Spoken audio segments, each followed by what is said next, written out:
Birds of a feather flock together. You run around with losers, you will end up a loser. Unconsciously. Unconsciously, you will pick up their ways, you'll pick up their habits, you'll pick up, most importantly, their attitude about life. If you're around cynical, negative people all the time, you will become cynical and negative.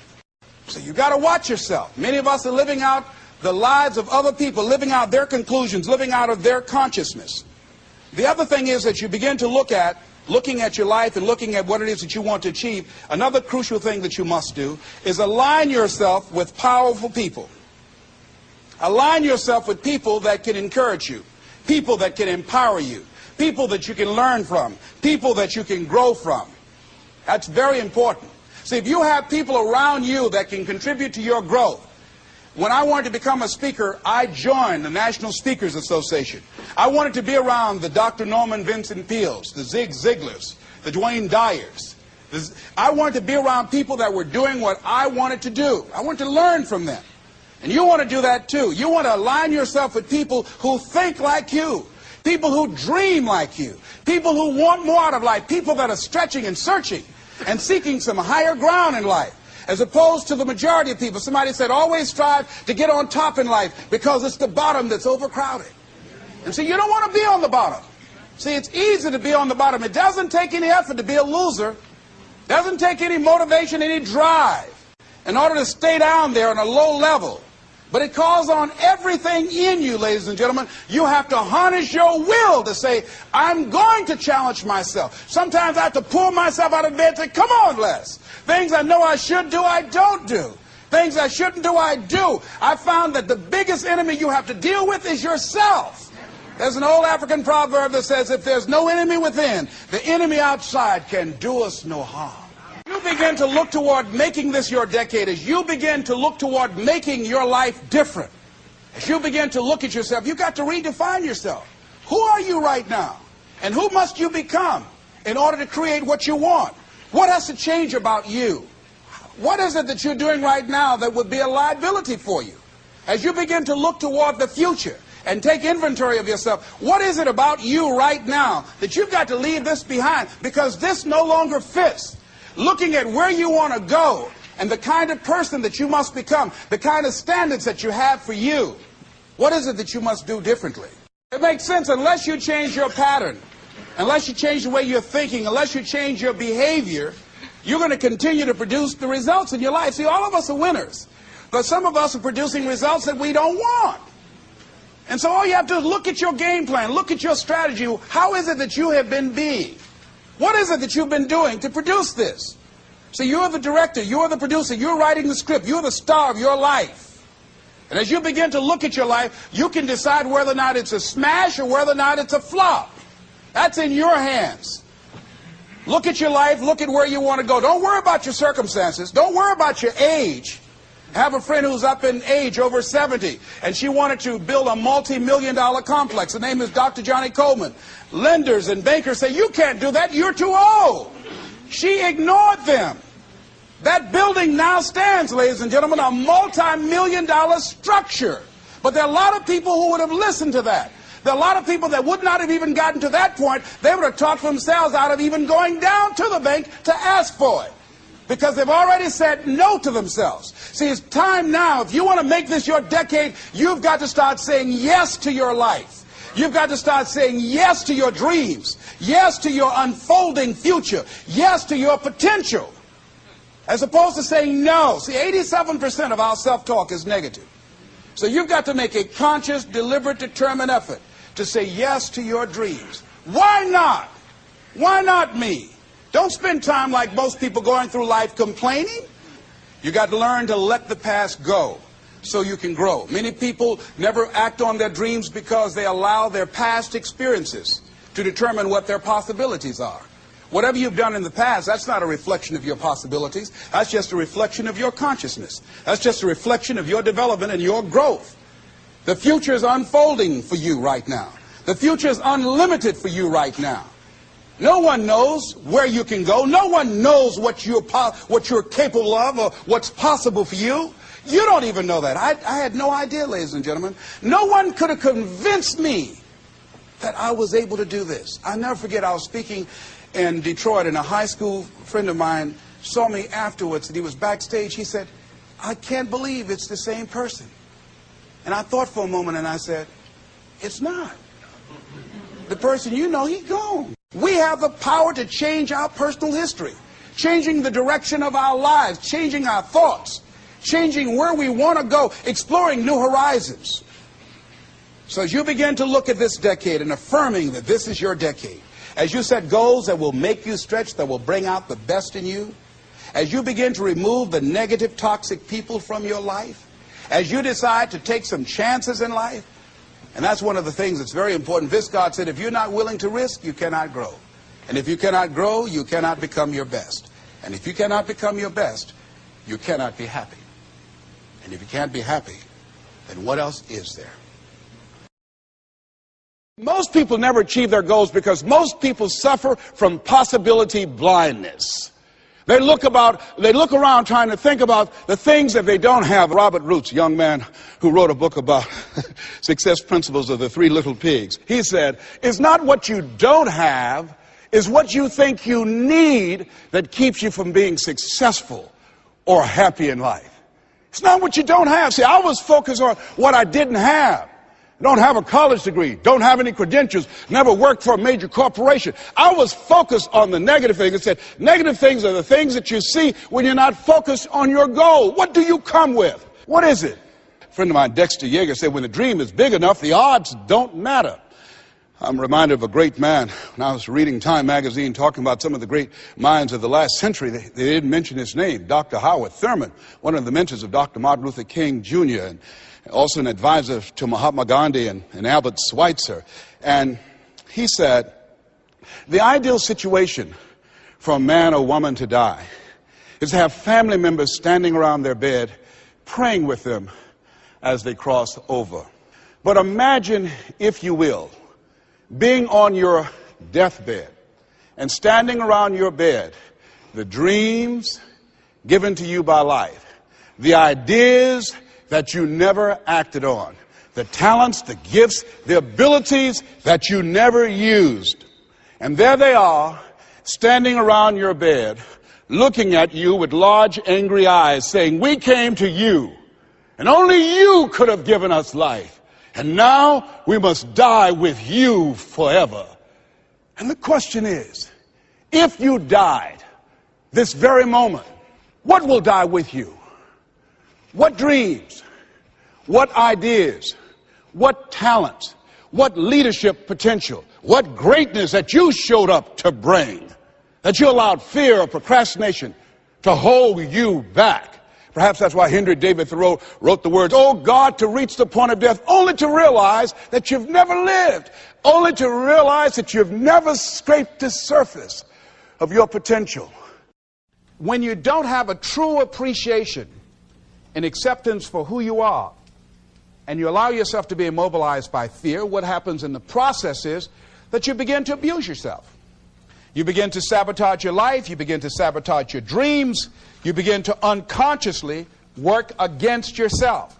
You become your own worst enemy. So what do you do about that?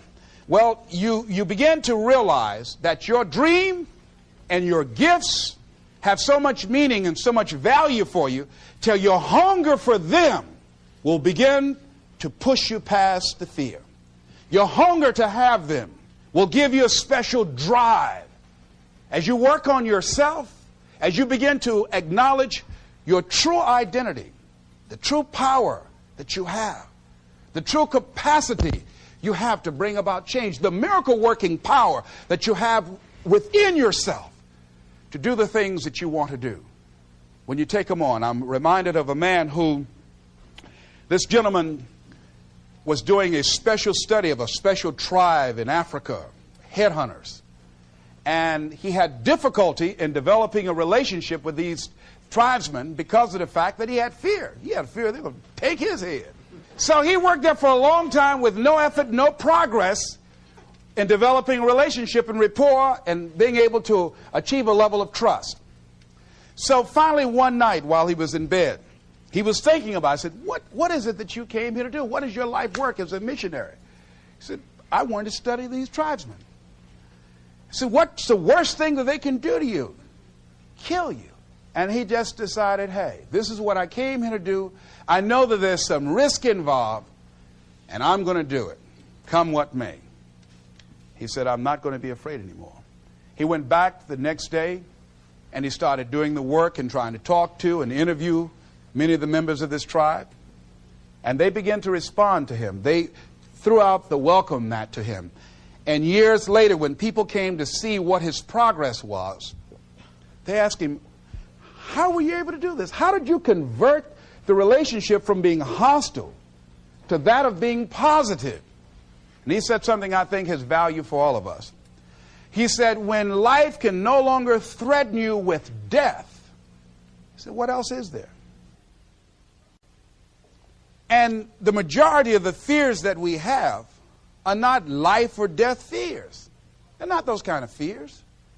But through our imagination, we blow them out of proportion, and we give them more power than they actually have or deserve, and we permit them to govern our lives. We permit them to determine how far we can stretch out on our dreams and discovering our stuff. And as we begin to look at ourselves and begin to, wait a minute, just getting to the point as you assess yourself and begin to prove yourself and just say, wait, hold a minute. I've been sweating this out. What's the worst thing that can happen to me on this? Will it kill me? Will I die? Why am I going through all of these changes over this?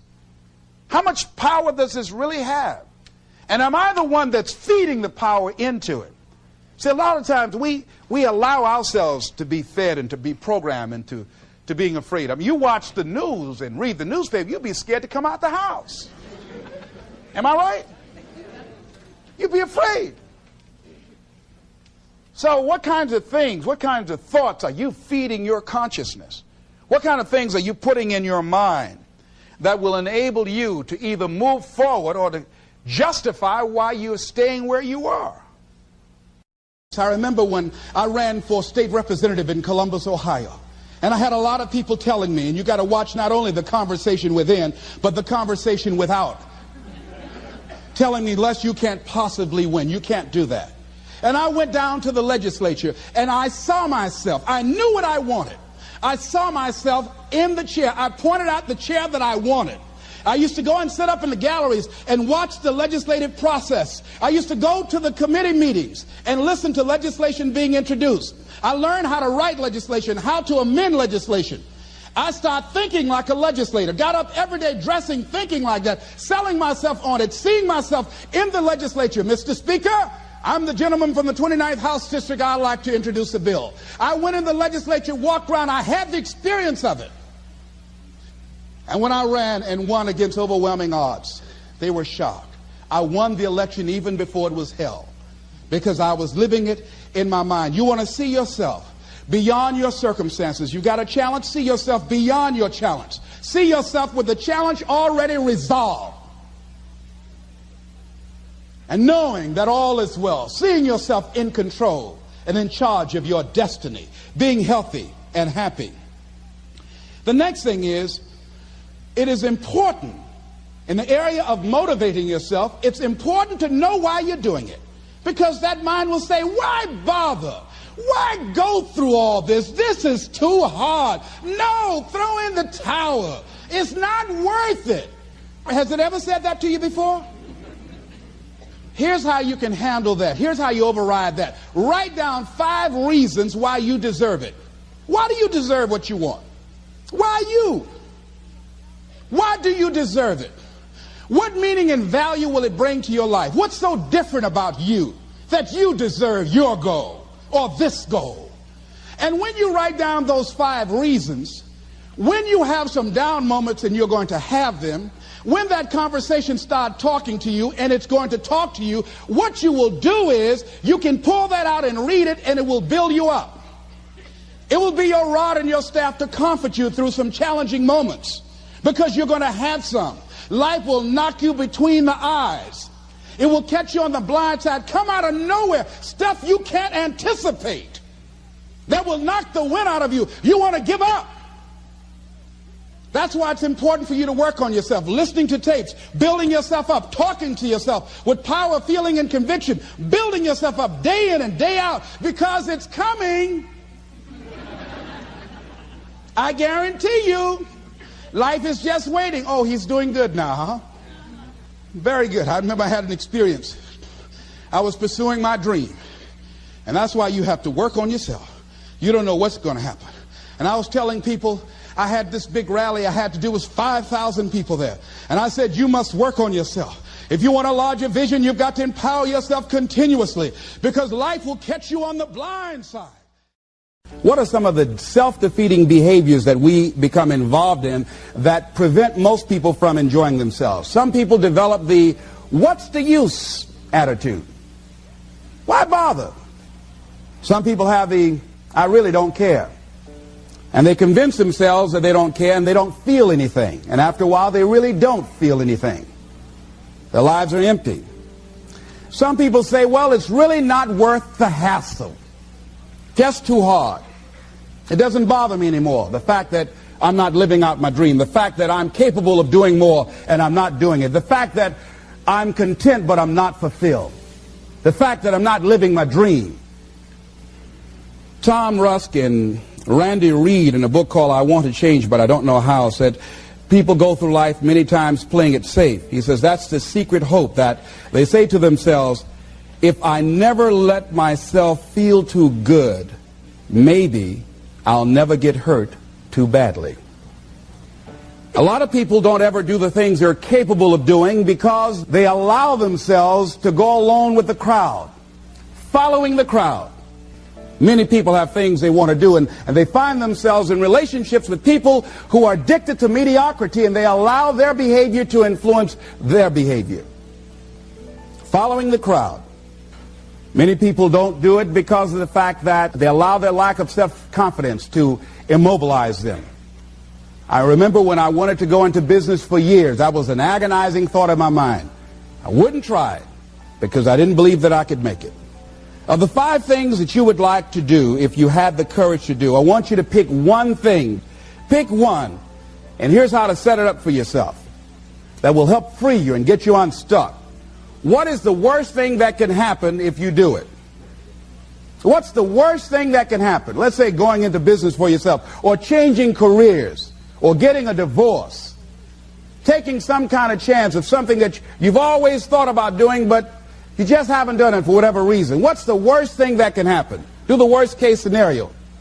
Now, when you do the worst case scenario, you write those things down, the worst things that you fear would happen. When you name your fears, that puts you in control. What are you afraid of? Name it, write it out so you can look at it. Confront that fear. What is it? I'm afraid that things might work out. What else, Les? I've never been in business, okay? What else, Les?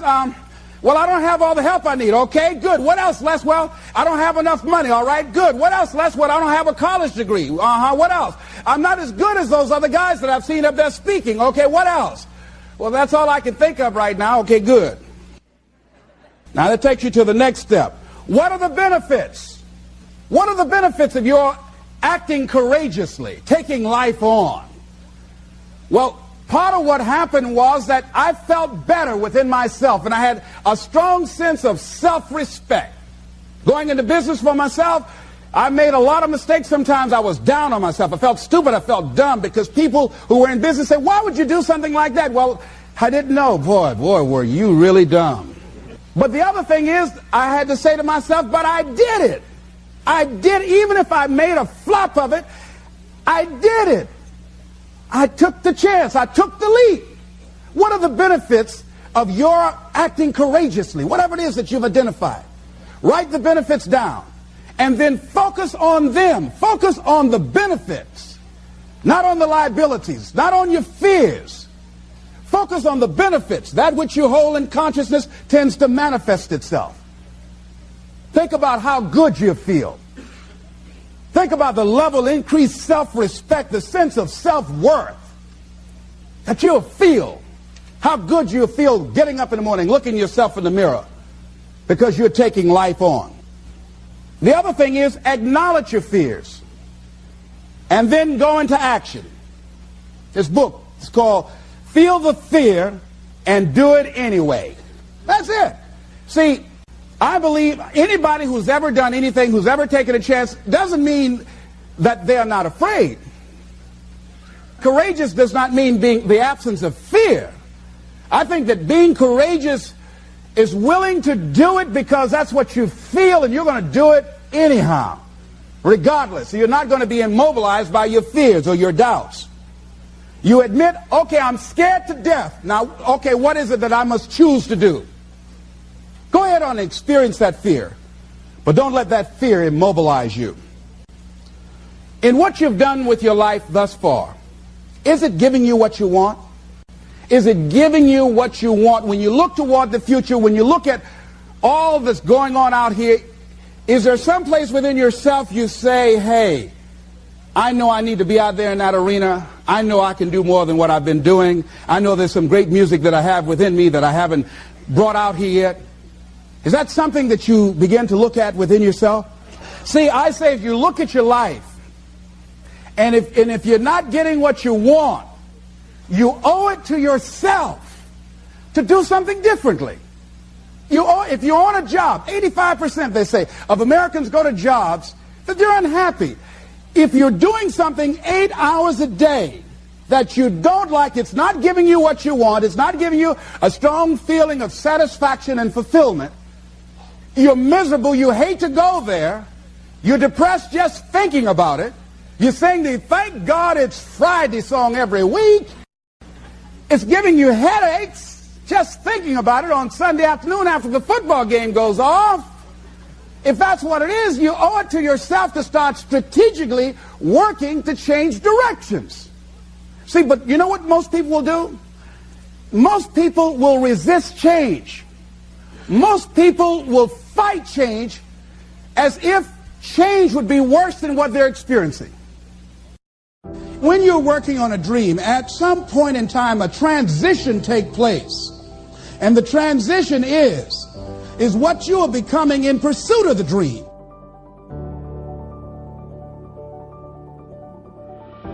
Because even if you don't get the dream, you become such a strong and powerful person, it will so change your life, you can look at something else and say, well, I think I'll go do this then.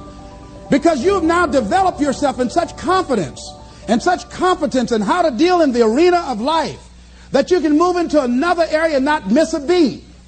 Once you begin to discover who you are, then you really realize how you have been given authority and dominion over everything on the face of the earth, including all the dimensions of your life. But you can only do that through the struggle of life. And most people avoid the struggle. Most people go through life avoiding pain. And when you go through life like that, something in you dies. Something in you that you never activate is lying dormant in there, that you never get a chance to call on because you have not challenged yourself. Somebody said, the land of familiarity belongs to the dead. That most people like to feel like they're king in the area of their comfort zone. They only want to do those things that they know how to do well. Osborne said, unless you attempt to do something beyond that which you've already mastered, you will never grow. So if you want to begin to grow, you've got to put something out here that you can't reach easily, that has got to make you stretch, got to make you jump for it, got to make you get back a little bit and dig in so that you can take a leap for it. And maybe you jump up there and you miss it and you skin your knees and you come back again and you bust your lip next time. But you keep on, and through that process, you learn how to leap higher. You start challenging yourself to dig deeper, and then you discover some things about you that you don't know right now. Some talents that you have in you that you didn't know that you can do. I started out just talking to kids, and now I'm speaking at corporations. Now I'm traveling. I didn't know I can do this, but had I not given myself a chance, and I'm saying to you, give yourself a chance. Here's something else. If you want to begin to make your stuff happen for you, I think that it's very important that you start trusting yourself. Listen to yourself. Listen to that still small voice within you. Don't try and make everything logical. There's some things about life that defies logic, that you just can't explain how the outcome is going to be. that once you begin to trust yourself and your ideas and your instincts, life takes on a whole new meaning, because now I want you to do that feeling that you are led. Just feel, I am led. I remember the worst speech I had ever given in my life. I let someone exploit a fear that I had. For years I had a tremendous inferiority complex because I'm not college educated. And this person knew this. And she said, let me write this speech for you. You're going to speak at Ohio State University. Those people are very educated there. And they're going to know when you make grammatical errors. And they're going to know because of the substance of your speech that you are not literate.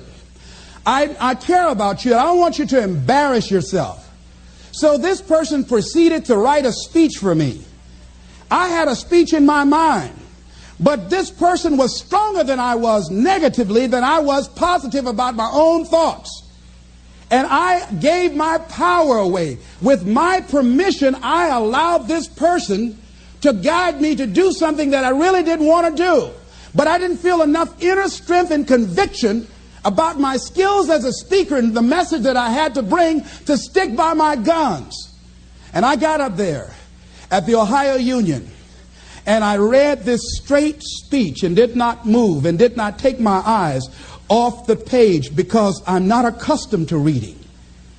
And after I finished, some people gave me a standing ovation because I read it extremely well, and I was very tense and I was very nervous. Ladies and gentlemen, don't give your power away. You don't need anybody to approve your dream. It was given to you. If they can't see it, it's because it wasn't given to them. It was given to you. Hold it, nourish it, cultivate it, work on it. It's yours. It's your baby. Work on it until it comes into fruition. I gave away my power, and I said, I'm not going to do that no more. Here's something else for those who make it today. Do what you know is right. Treat people like you want to be treated. Don't try and take any shortcuts. Don't try and cheat. Pay your dues up front. I believe, ladies and gentlemen, what goes around comes around. You can pay now, or you will pay double later. So do the right thing. There might be a tendency sometimes, because of the negative part of our consciousness and our own programming, for us to want to say, well, I just do it this time. It won't matter. Won't nobody know. Ladies and gentlemen, everything matters. And you know you're somebody. You know. I'd rather lose out on my dream doing the right thing than to cheat trying to make a shortcut to get to my goal. I want to be able to look myself in the mirror. And that's what you want to do. There's no saying, judge a man not by what he does, but by that he doesn't have to do. And to judge the true quality of a man is what do you do when nobody's looking. See, there's some good out there for you in the universe that has your name on it. And nobody can get your good. It has your name on it. They can't take your stuff. It's your stuff. So when you know that whatever you're seeking, it's also seeking you, you don't worry. You don't run scared. You don't think somebody's going to take it from you.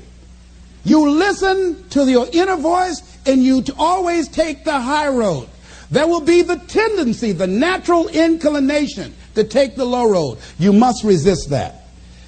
Here's something else I encourage you to do if you want to make it today. Keep your agreements. Keep your agreements that you make, and establish a network of people who will also do that. Establish a network of people in your life that you can count on, that will be there for you when you need them, and you be there for them. Here's the other thing as you're working on your dream. A lot of people have been calling me saying, hey, man, I read about you in Ebony. Boy, you're lucky. Ladies and gentlemen, let me tell you something. Here's something else. 3 P's to have in your life. In working on your dream and doing your life work, you must be patient, persistent, and positive no matter what. I called John H. Johnson for 2.5 years to get in that magazine. The first time I called him, he wouldn't talk to me. Then I was persistent, trying to find out who knew him that could invite me there to meet him, or an opportunity to speak so that he could hear me. And I met a guy who worked for him. And I said, hey, I'd like to speak to you guys free. I just want to know, will he be in the audience? They said, yes, good. I spoke and I tried to tear the microphone up. And he said after I finished, hey, young man, you're quite impressive. I'm going to have my staff do an article on you. I said, thank you, Mr. Johnson. And I sent him information on me, Federal Express. And it didn't happen. Waited for a month and it didn't happen. Waited for 2 months. It didn't happen. I started calling every month. Hello, how are you? May I speak to Mr. Johnson? I'm sorry, he's not available. Tell him Les Brown calling. I just want to say thank you very much for the article when he puts it in. I kept on doing it, kept on calling, sending new articles, sending new information on me, kept on upgrading the information on me. Sending him thank you letters. Thank you, Mr. Johnson. I was always positive. I could have gotten negative saying, where did you lie to me? Why you don't tell me you were going to put me in the magazine and you didn't do it?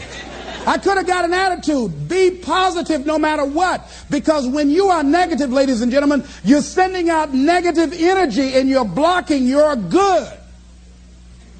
So don't send out any negative energy. Don't take it personal. I didn't care what he thought of me, or the staff, that I was a nuisance to them. They get paid to deal with people like me. See, a lot of people have an idea or a dream and they give up on it. No, don't do that. Work your dream until it gets hot. See, most things don't happen as soon as we think they should happen. The messenger of misery might drop in on you and say hello. Murphy's Law might come by and thump you on the head. Any number of things can happen to interrupt your flow. It's okay. Don't take it personal. Just acknowledge what's going on. It's called life. And keep on working on your dream. Continue to keep on knocking, because this is your life. This is what you love. This is your passion. Step back. Don't judge it. If you judge it, judge not yet, lest ye be judged. Why? Because when you judge it, you invest emotion in it, and that emotion could be anger, and guess what? That hurts you. That doesn't hurt anybody else. One doctor said, the man who angereth me killeth me. And then he allowed someone to egg him into an argument on the floor of the National Medical Convention and suffered a massive heart attack. When you're in a state of anger, you have so much acid in your blood, if they withdrew some blood from you and inserted it into a pig, it would die from the acid. So what do you want to take yourself out early for by internalizing things? Shakespeare said, nothing is neither good nor bad, but thinking makes it so. So judge not according to your appearances, but right judgment, and feel that everything is going to work out for you because you're patient, you're persistent, and you're going to be positive no matter what. Don't allow other things or people or circumstances to determine what your reaction is going to be. I was out to dinner with some people, and we had a waitress that was quite discourteous and rude. And the people around me took an attitude about it. I learned how to observe life. I think that in order to overcome life, you've got to learn how to observe it. Just stand back and watch what's going on and choose not to buy into it. I said, excuse me, ma'am. I said, do you know what TIP stands for? She said, no. I said, TIP stands for to ensure promptness. We've been sitting here a long time. I want to give you $5 up front to ensure a prompt meal. Would you assist me? She gave me the biggest smile and said, oh, of course I will. And I said, by the way, I'm not with these people. I'm going to be sitting at another table. Please put my meal over there. Serve them by themselves. See, I don't want to make anybody angry who goes behind closed doors to prepare my food. Oh, no. So don't allow people to determine how you are going to respond to them or circumstances. Learn to look at it. A friend of mine, Tom Perkins, handsome, articulate man in his mid-50s. He had a tremendous business. And at the height of his success, someone was killed in his business. He was sued and lost $750,000. Lost his business, lost his family, lost his home, everything. He was devastated, ladies and gentlemen. He started living in his car. He would wash up in a McDonald's across from Howard University on Georgia Avenue in Washington, D.C. He said, Les, I was so depressed. He said, I had everything, and then one day I lost it all. He said, I didn't want to live anymore. He got some sleeping pills, and he took over 35 sleeping pills, and he laid down, folded his hands across his chest, and he said he went to sleep to die. 2 days later, much to his amazement, he woke up. He couldn't even get that right. I said, what happened then, Tom? He said, an incredible thing happened. He said he was laying there for a moment. He said, and a voice said to him inside his mind, it wasn't your life to take. That was one thing. He said, since that day, when I get any major challenges, I don't take it on myself personally. I feel that I've got somebody with me. He said, I'll never leave you nor forsake you. He said, hey, I said, God, you got to handle this for me. This is too much for me. He said, I don't sweat the challenges of life. Repeat after me, please. Don't sweat the small stuff.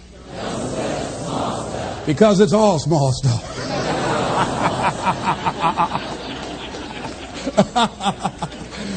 See, whatever you're worried about, if someone call you right now and say, listen, you got 2 days to live, I'm telling you, you won't be worried about your bills, ladies and gentlemen.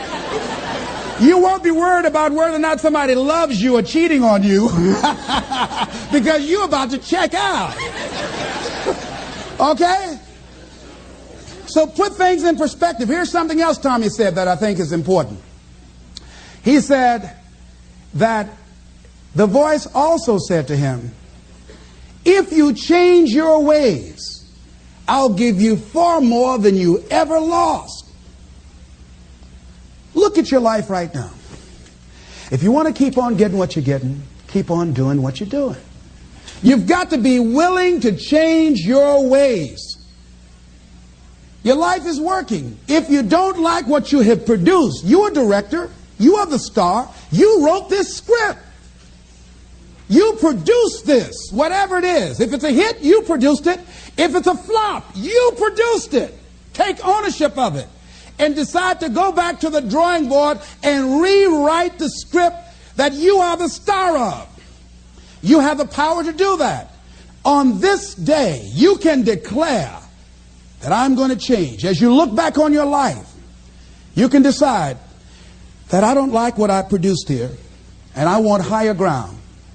I want to begin to experience more love. I want to have more adventure in my life. I want something that gives my life a sense of meaning. Ladies and gentlemen, I've been selected to head up a program called Project Life in Chicago, training thousands of kids. And I had the experience, we had our second session this past Monday.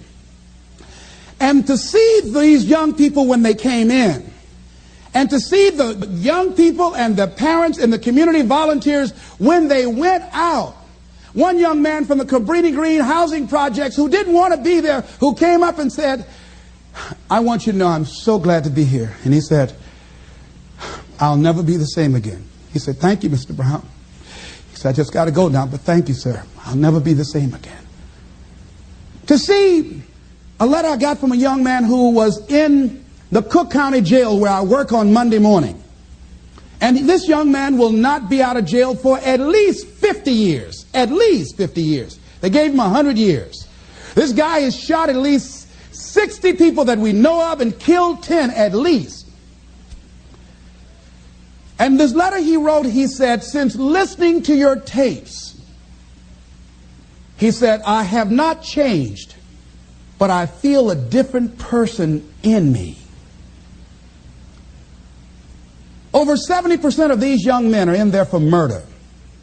We wanted to have a two-pronged attack where we would train people on the outside and train those that are in the jails, because I believe if you cage them like animals and treat them like animals and they're out on the streets every 22 months, they're going to get out and act like animals and go back in like animals. So we said, let's take an approach. This gives me my life. This might be insane. But I felt so good. I believe, ladies and gentlemen, if we can accept the possibility of that this is the decade of consciousness. That's what I believe that this is. The decade of consciousness, if you please.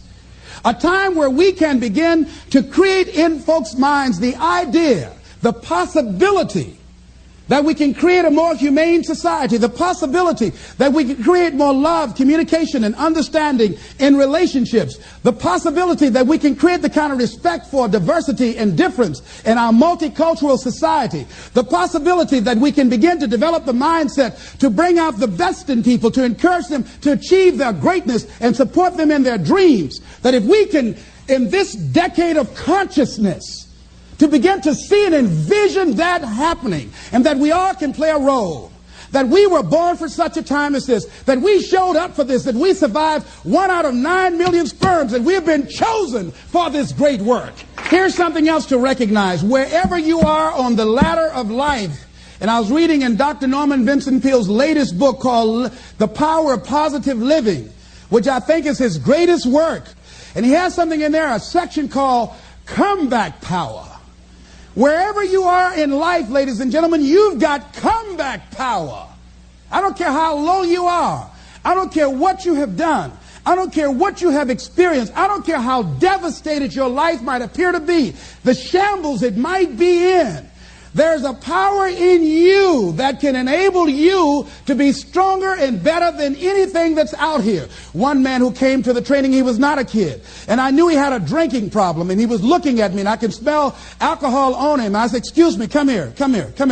He said, what is it? I said, let me tell you something. I want you to know you've got something in you that's stronger than that poison you're putting in your body.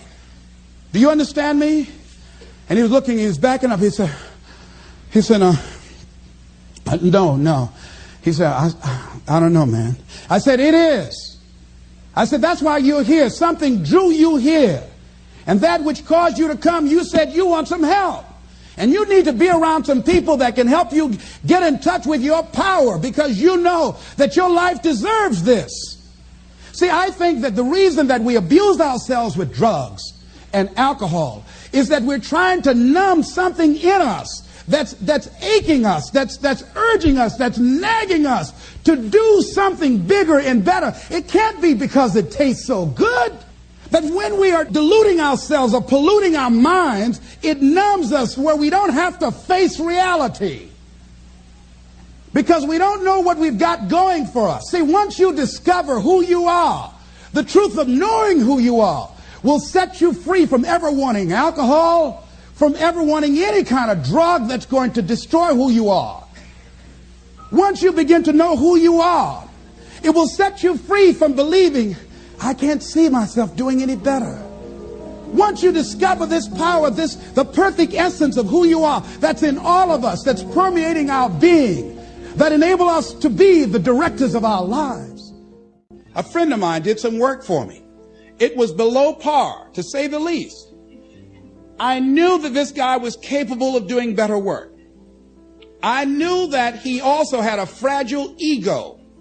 So I was trying to think of what is the most sensitive way in which I can share this information with him. Because I wanted him to do my work over. I was going to pay him for what he did, but I needed my work done right. But I was afraid that I would hurt his feelings. I was very, very meticulous in how I approached him. And I said, let me share this with you. You know I care about you, and that you're a very talented and gifted person. And you and I both know that what you have given me is not a true reflection of your talents and abilities.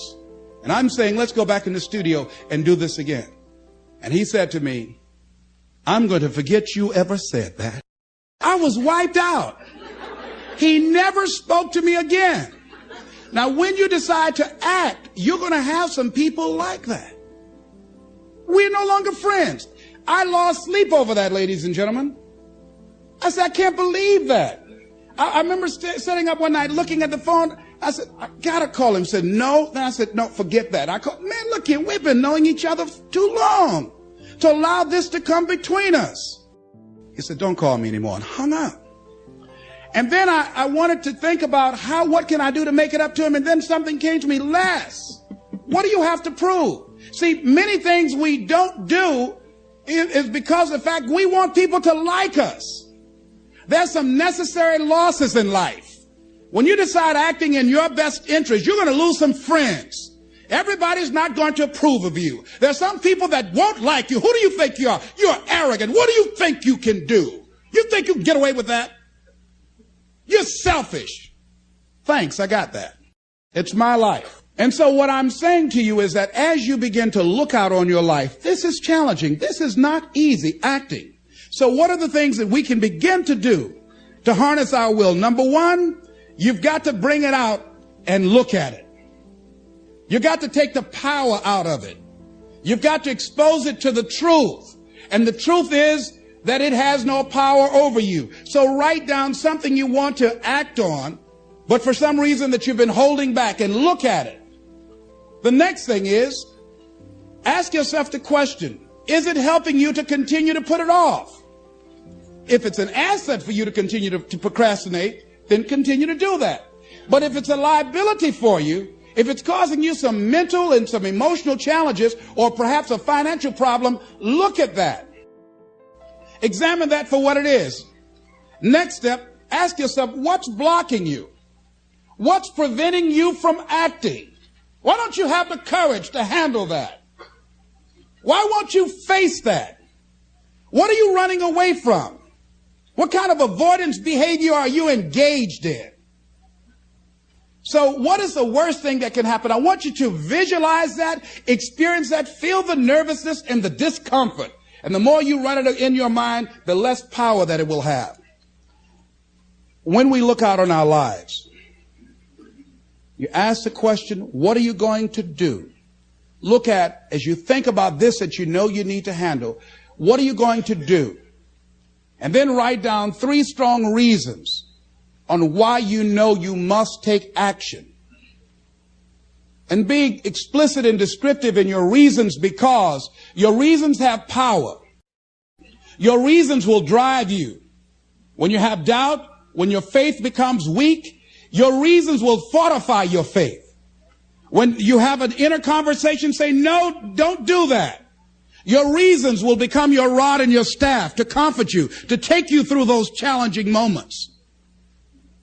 So write down your reasons. And what you will find, that when you decide to act, when you decide to take life on, and let me warn you, it can be painful, it will be uncomfortable, and that's where the growth is. When you're uncomfortable, when you're stretching out, when you're taking life by the collar, you're going to get thrown to the ground again and again and again. But when you have determination, and you know that what you're doing is right, it gives you your life, it gives a special meaning and power to you, you will have some power from on high. You will discover some things about yourself that will begin to electrify your personality. You'll begin to discover some things about you that you don't know you've got. Some people wish they could do better, but some people expect to do better. Where are you on that? Let's look at what are the things we can do to increase our self-approval, our self-appreciation, our self-acceptance. Here's number 1, love yourself. Make caring for you the highest priority in your life. Take care of you. Look out for what truly satisfies you. We're not taught to love ourselves.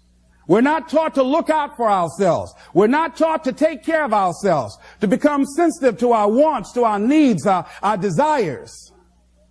So make a conscious effort. Make you number 1 priority.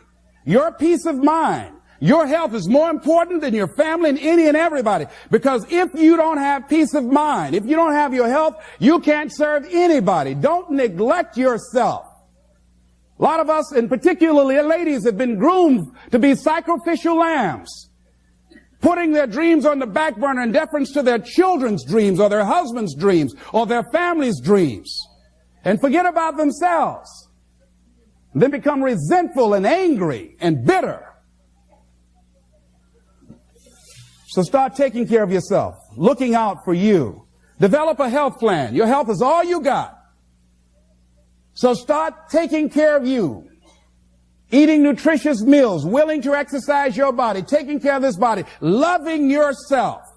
So do some good stuff for yourself on purpose. Take some time out for you. I have some good things I do for me. One of the things I enjoy that I do, I take spiritual baths. My assistant introduced me to someone called Sister Sarah, who gave me my first spiritual bath. I never heard of this before. She told me about it. And I said, come on, Regina, spiritual bath. And Sue, my secretary's husband, named Larry, he said, a spiritual bath for $50, I'll give you a spiritual shower. But I play soft music. I've taped some of my favorite music. I burn a candle, and I have different oils that I put in the tub of hot water, and I have flowers that I picked, and I saw Coming to America, with Eddie Murphy. They were sprinkling little flowers on the ground. So it gives me a feeling of royalty. So I sprinkle these flowers in the water, and I soak. I like doing that. And I soak, and sometimes I read or just relax and enjoy the music and just cool out.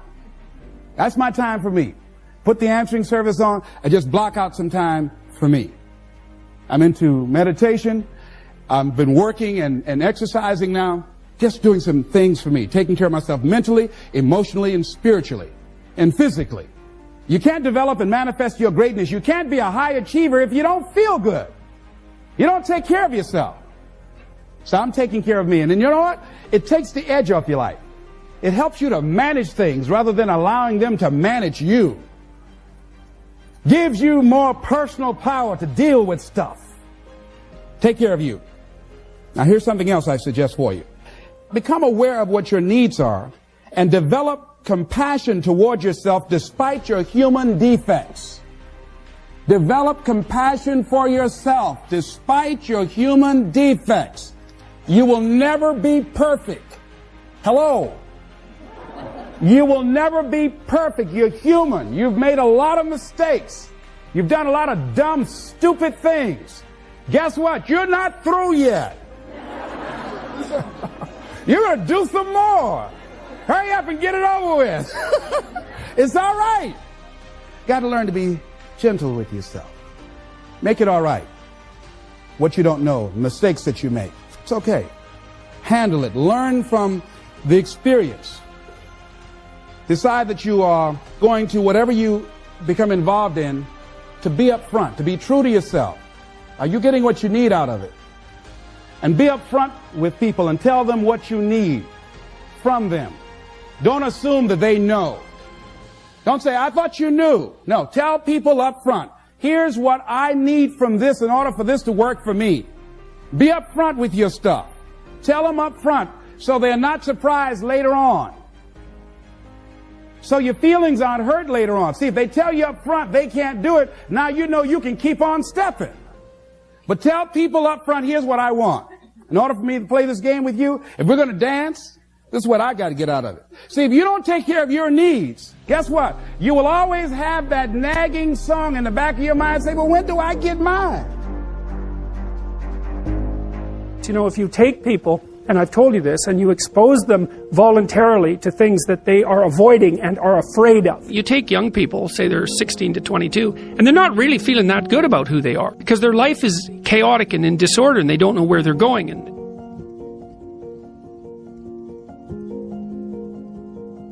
if you take people, and I've told you this, and you expose them voluntarily to things that they are avoiding and are afraid of, that they know they need to overcome in order to meet their goals, their self-defined goals. If you can teach people to stand up in the face of the things they're afraid of, they get stronger. And you don't know what the upper limits to that are, because you might ask yourself, like, if for 10 years, if you didn't avoid doing what you knew you needed to do, by your own definitions, right, within the value structure that you've created to the degree that you've done that, what would you be like?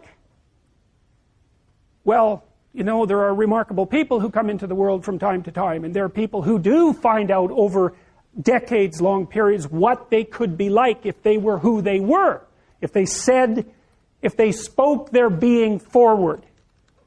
And they get stronger and stronger and stronger, and we don't know the limits to that. We do not know the limits to that. And so you could say, well, in part, perhaps the reason that you're suffering unbearably can be left at your feet, because you're not everything you could be, and you know it.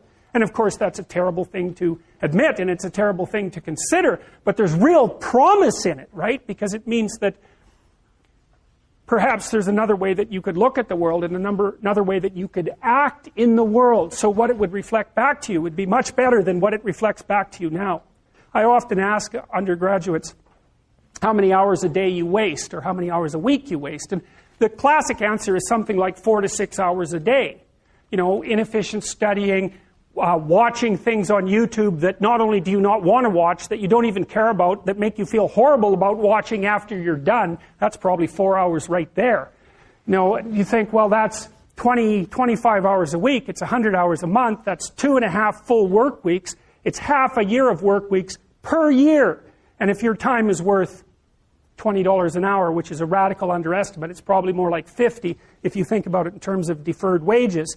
If you're wasting 20 hours a week, you're wasting $50,000 a year. And you are doing that right now. And it's because you're young, wasting $50,000 a year is a way bigger catastrophe than it would be for me to waste it, because I'm not going to last nearly as long.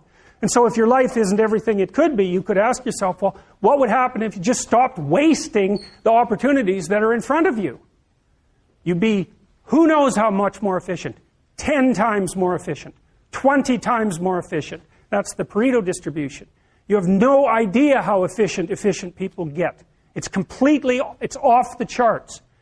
Well, and if we all got our act together collectively and stopped making things worse, because that's another thing people do all the time, not only do they not do what they should to make things better, they actively attempt to make things worse because they're spiteful or resentful or arrogant or deceitful or homicidal or genocidal or all of those things all bundled together in an absolutely pathological package. If people stopped really, really trying just to make things worse, we have no idea how much better they would get just because of that. One of the things psychologists have done for the last 20 years, especially the social psychologists, is push this idea of self-esteem. You should feel good about yourself. And I think, why would you tell someone 20 that? It's like, you should feel good about who you are. It's like, no, you shouldn't. Why should you feel good about who you are? It's like, you should feel good about who you could be.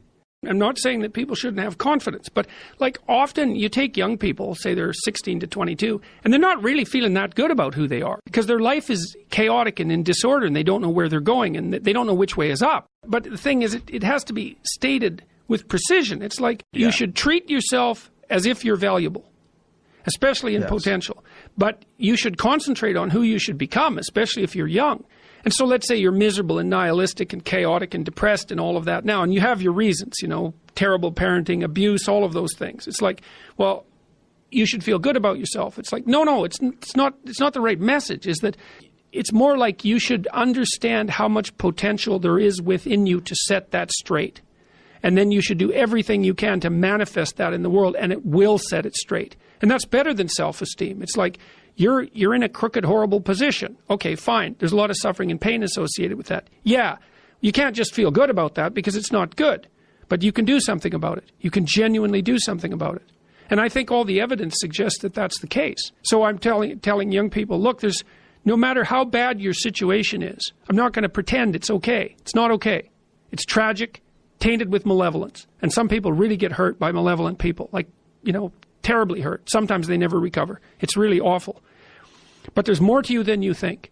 And if you stand up and face it with a positive, with a noble vision, with discipline and intent, you can go far farther to overcoming it than you can imagine.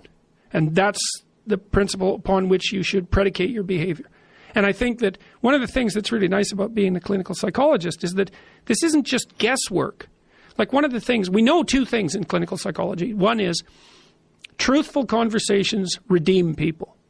Because if you come to a clinical psychologist whose worth is salt, you have a truthful conversation. The conversation is, well, here's what's wrong with my life, and here's what caused it. You know, maybe it takes a year to have that conversation, and both of the participants are doing everything they can to lay it out properly. Here's how it might be fixed. Here's what a beneficial future might look like. And so it's a completely honest conversation if it's working well. And all that's happening in the conversation is that the two people involved are trying to make things better. That's the goal. Let's see if we can have a conversation that will make things better. Okay, so we know that works. It does make things better. And then another thing we know is that, well, let's say there's a bunch of things that you're afraid of that are in your way. So you have some vision about who you want to be. Maybe you have to, you know, you want to be successful in your career, so you have to learn to talk in front of a group. It's like, okay, well, you're afraid of that. It's like, no wonder you don't want to be humiliated. So, okay, so what do we do about that? Well, maybe we first get you to speak in front of one person and then 3 people, you know, for 5 minutes and then for 10 minutes. Like, graduated exposure to what you're afraid of, voluntary graduated exposure to what you're afraid of, is curative. And that's true. It works. The documentation is in.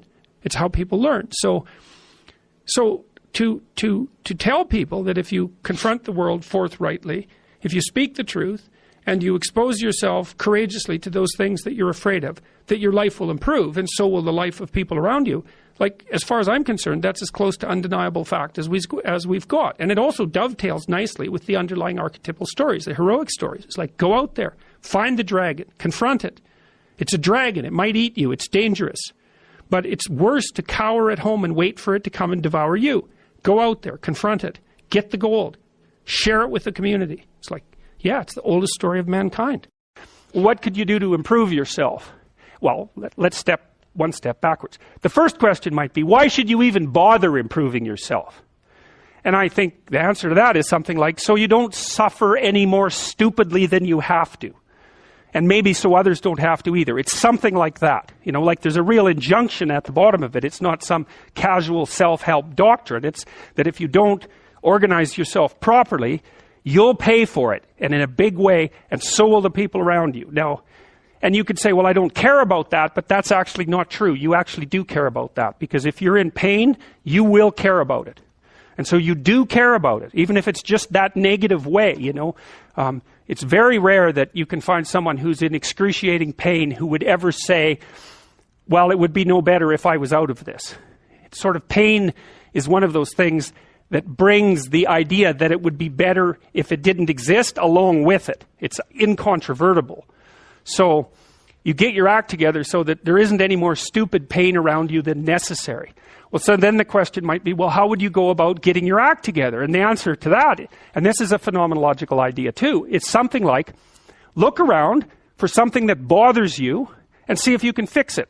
So now you think, well, let's say you go into you can do this in a room. It's quite fun to do it just when you're sitting in a room, like a room, maybe your bedroom. You can sit there and just sort of meditate on it and think, okay, if I wanted to spend 10 minutes making this room better, what would I have to do? And you have to ask yourself that, right? It's not a command. It's like a genuine question.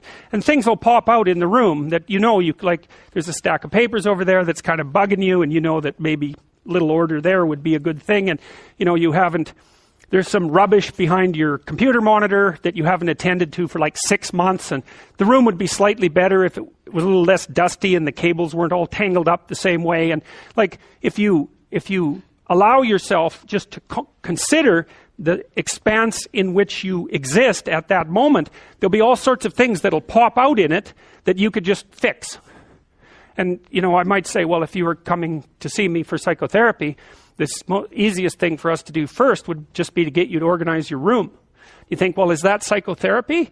And the answer is, well, it depends on how you conceive the limits of your being. And I would say, start where you can start. You know, if something announces itself to you, which is a strange way of thinking about it, as in need of repair, that you could repair, then, hey, fix it. You fix 100 things like that, your life will be a lot different. Now, I often tell people too, fix the things you repeat every day, because people tend to think of those as trivial, right? You get up, you brush your teeth, you have your breakfast, you know, you have your routines that you go through every day. Well, those probably constitute 50% of your life. And people think, well, they're mundane, I don't need to pay attention to them. It's like, no, that's exactly wrong. The things you do every day, those are the most important things you do. Hands down. All you have to do is do the arithmetic. You figure it out right away. So 100 adjustments to your broader domain of being, and there's a lot less rubbish around and a lot fewer traps for you to step into. And so that's in keeping with Jung's idea about erasing once you've got your mind and your emotions together, and once you're acting that out, then you can extend what you're willing to consider yourself and start fixing up the things that are part of your broader extent. Now, sometimes you don't know how to do that. So you might say, imagine you're walking down Bloor Street and there's this guy who's like alcoholic and schizophrenic and has been on the streets for 10 years. He sort of stumbles towards you and, you know, incoherently mutters something. That's a problem. And It would be good if you could fix it, but you haven't got a clue about how to fix that. You just walk around that and go find something that you could fix, because if you muck about in that, not only is it unlikely that you'll help that person, it's very likely that you'll get hurt yourself. So, just because while you're experiencing things announce themselves as in need of repair doesn't mean that it's you right then and there that should repair them. You have to have some humility. You don't walk up to a helicopter that isn't working and just start tinkering away with it.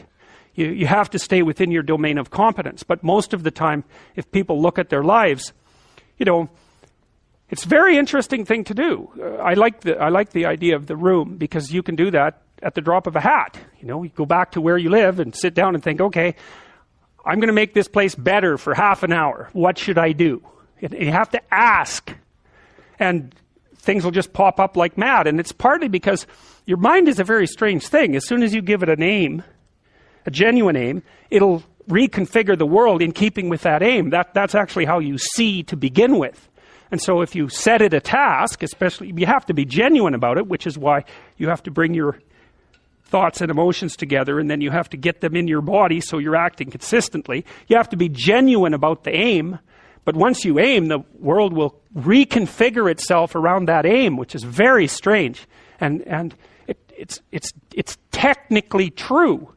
The best example of that, you have all seen this video where you watch the basketballs being tossed back and forth between members of the white team versus the black team, and while you're doing that, a gorilla walks up into the middle of the video and you don't see it. It's like, if you thought about that experiment for about 5 years, that would be about the right amount of time to spend thinking about it. Because what it shows you is that you see what you aim at. And that, man, if you can get one thing through your head as a consequence of even being in university, that would be a good one. You see what you aim at. And so because one inference you might draw from that is, be careful what you aim at. Right? What you aim at determines the way the world manifests itself to you. And so if the world is manifesting itself in a very negative way, one thing to ask is, are you aiming at the right thing? I read the story. It was an autobiography, if I remember correctly, of the captain. I might be wrong about that, but I've got the basic story right. Well, they had a shipwreck in the Antarctica. And then they were there for a whole year in the Antarctica, and none of them died. Not one. He didn't lose a single man. Not one. He kept their morale high. And then they took this boat that was on the ship, and they crossed like 400 miles of the roughest ocean, the roughest frigid ocean in the world, right? You don't go in that ocean. And then they went to an island, and they walked across the island, across these mountains that no one else has ever climbed since. And they went to the city on the other side of the island, and they got a boat, and they went and rescued their compatriots, and everyone survived. It's like Endurance is the name of the book. You read that book, man, you think, wow, people are really tough, and it's ridiculous. So who knows how tough you are? And maybe you find out by going out to find out how tough you are, right? So you take on a challenge, one that you think you can master, that's just a bit beyond your grasp, and you master it, and then you're a little tougher, and you think, hey, that worked out pretty well. And so then you're more of a monster. And then you go out and you find another challenge that's even bigger, and you think, well, maybe I can do that too. And then all of a sudden you can, and you get a little bit bigger, and God only knows what the limit is of you. And you find out by pushing yourself against the world. Well, let's talk about friendships for a minute. Here's how you know if someone's your friend. A, you can tell them bad news, and they'll listen. They won't tell you why, you're stupid and why that bad thing happened to you and how something worse happened to them once and, derail the whole conversation. You can actually tell them bad news and they'll listen. So that's a good thing. And then this is a weirder thing. You can tell them good news and they'll help you celebrate. And that's a really good way of deciding who you should have around you. Because if you have someone around you, something good happens to you and you're kind of afraid to even admit it because, God, something good happened to you. It's like, you let that be known and it'll certainly be taken away. So, you come out and you sort of tell someone half-heartedly that something good happened to you and they give you a whack and then talk about, the great thing that happened to them 3 years ago. Or worse, the great thing that happened to someone that they knew 3 years ago. It's like, go away from that person. They're not helpful to you. And they're not helpful to themselves either. And so you want to surround yourself, you got to think about this. You got to surround yourself with people who want the best for the best part of you. You can hang around with weasels and losers that are trying to pull you down to justify the fact that they're spiraling downhill as well. And you know, the upside of that is you don't have to have any responsibility, and you can all whine about how wretched life is, you know, so that's pretty attractive. But I would say it's also a bad medium to long-term plan. And so it's acceptable and desirable to try to surround yourself with people who are facilitating your development. You know, and you might say, well, I've got people around, I know them well, you know, they're not doing that well, and they don't fit into that category. It's like, what's your point? What are you going to do with them exactly? If they'll listen and cooperate with you and move towards a better future, great. If they don't pay any attention and they keep doing the same damn things over and over and they're not going anywhere and it's painful, then maybe the proper thing to do is say, you just have your misery. I'll go off and have my life. And maybe you'll wake up at some point in the future and think that's a better way of being. Because just putting up with it is, well, they call that enabling, right? You put up with that sort of behavior, you're providing tacit consent for it and even tacit approval. It's like, it's a bad idea. You have, I would say, both the right and the responsibility to surround yourself with people who are good for the best part of you. When I talk to people about doing the future authoring program, they often put it off. And it's not surprising because it's hard. But it's more than that. They think, well, I don't know how to write. I'm going to do a bad job. I don't really like assignments. I'm going to have to do it perfectly. I need to wait till I have enough time. And like one of those is enough to stop you cold, and all 5 of them, you're just done. And so I tell people, do it haphazardly, a tiny bit at a time, and badly. Because you can do that. I tell my students when they're doing their theses, master's thesis, write a really bad first draft. And then we have a little conversation about that because they don't think I mean that. Because it sounds like a cliche in some sense. It's not a cliche. It's not a cliche at all. It means you're a terrible writer. But if someone put a gun to your head and said, you have to have your 100-page thesis done by next Monday or I'll shoot you, but I don't care how terrible it is, you would sit down and write it. And the thing is, then you have it, right? Then you have something, and then you can fix it. You can iterate and fix it. That bad first draft, that's the most valuable thing. And so that's what you need. You need a bad first draft of yourself. And there's an idea that Jung developed about the trickster and the jester, the comedian, right? That the trickster is the precursor to the savior. That's one of the things I learned from Jung that was just, it's so unlikely. You'd never think that. It's so amazing that might be the case. But the satirical and the ironic and the troublemaker, the comedian, the fool is the precursor to the savior. Why? Because you're a fool when you start something new. And so if you're not willing to be a fool, then you'll never start anything new. And if you never start anything new, then you won't develop.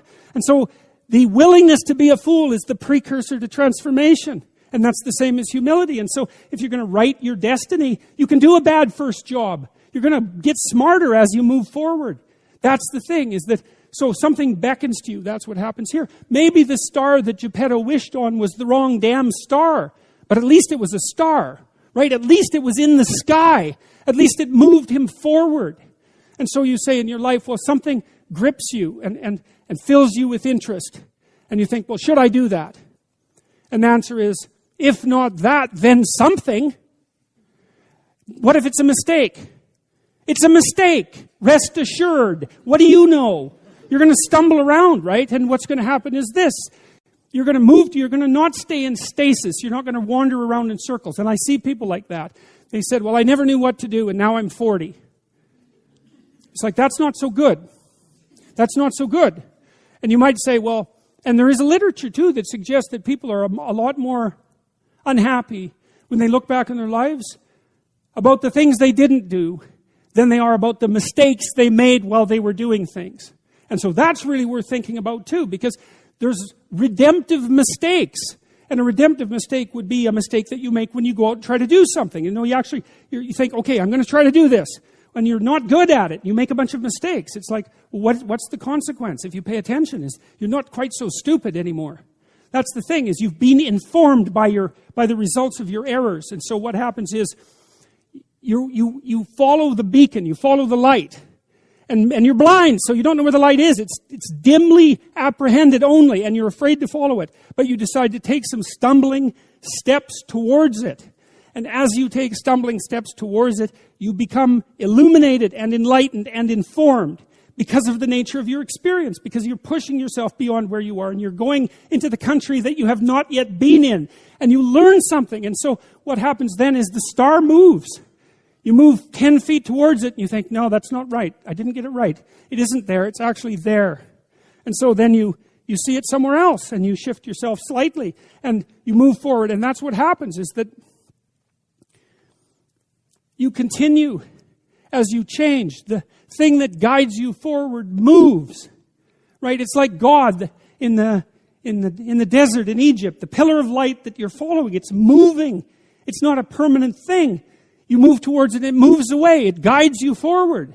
And so you say, well, is what I'm aiming at paradise itself? And the answer to that is no, because what do you know? You couldn't see paradise if it was right in front of you, but you might get a glimmer of it. And so you move towards it, and you grow. And then the next time you open your eyes, you see a little bit more clearly. And that's what happens, is that just happens over and over, right? It keeps moving. And so you move like this. But the thing that's so cool is that all those zigs and zags, you say, and each of those zags and zigs is a catastrophe. I hit a wall, my God, and then I had to die a little bit, and I barely got back up. It's a phoenix transformation at each turn, and it's painful. But the thing is that even though you've traveled 20 miles, let's say, on that road, and you've only moved 3 miles forward, you've moved 3 miles forward instead of falling backwards, because that's the thing too, is that if you stand still, you fall backwards. You cannot stand still, because the world moves away from you if you stand still. And there's no stasis, there's only backwards. And so if you're not moving forwards, then you're moving backwards. And that's more of the underlying truth of the Matthew principle. To those who have everything, more will be given. From those who have nothing, everything will be taken. It's a warning. Do not stay in one place. Well, as you zig and zag, maybe the cataclysm of each transformation starts to lessen. There's not so much of you that has to die with every mistake. And maybe you end up oriented at least reasonably properly. And if you were sensible, that would have been your trip. But it wasn't, right? It's that. And perhaps it's a lot worse than that. Perhaps there's no shortage of backtracking. But it doesn't matter, because as you stumble forward, you illuminate and inform yourself. And perhaps that's partly because the world is made of information. And if you encounter it and tangle with it, then it informs you. And then you become informed. And then you're information. And then you're ready. Well, you should be afraid of taking risks and pursuing something meaningful. But you should be more afraid of staying where you are if it's making you miserable. It's like the first thing you want to do is dispense with the idea that you get to have any permanent security outside of your ability to contend and adapt. It's the same issue with children. It's like you're paying a price by sitting there being miserable. And you might say, well, the devil I know is better than the one I don't. It's like, don't be so sure of that. The clock is ticking. And if you're miserable in your job now and you change nothing, in 5 years you'll be much more miserable and you'll be a lot older. Now, I'm not talking about what makes you happy. It's a luxury to pursue what makes you happy. It's a moral obligation to pursue what you find meaningful. And that doesn't mean it's easy. It might require sacrifice. If you need to change your job too, let's say you have a family and children and a mortgage, you have responsibilities. You've already picked up those responsibilities. You don't just get to walk away scot-free and say, well, I don't like my job, I quit. That's no strategy. But what you might have to do is you think, well, this job is killing my soul. All right, so what do I have to do about that? Well, I have to look for another job. Well, no one wants to hire me. It's like, okay, maybe you need to educate yourself more. Maybe you need to update your curriculum vitae, your resume. Maybe you need to overcome your fear of being interviewed. Maybe you need to sharpen your social skills. Like, You have to think about these things strategically. If you're going to switch careers, you have to do it like an intelligent, responsible person. That might take you a couple of years of effort to do properly. I think it's more important to have an ethos, an ethic. So I have a program, for example, called the Future Authoring Program, which is a writing program that enables people to develop a vision for their life and then to develop a strategy. And so it's based on the idea, imagine that, and it's an extension of the ideas in the book, or at least something along the same lines. The first thing that you want to do is figure out, imagine you were taking care of yourself, like you were someone you cared for, which is rule number 2, by the way, essentially. Then you should figure out, well, if you could have what you needed and wanted, what would it be?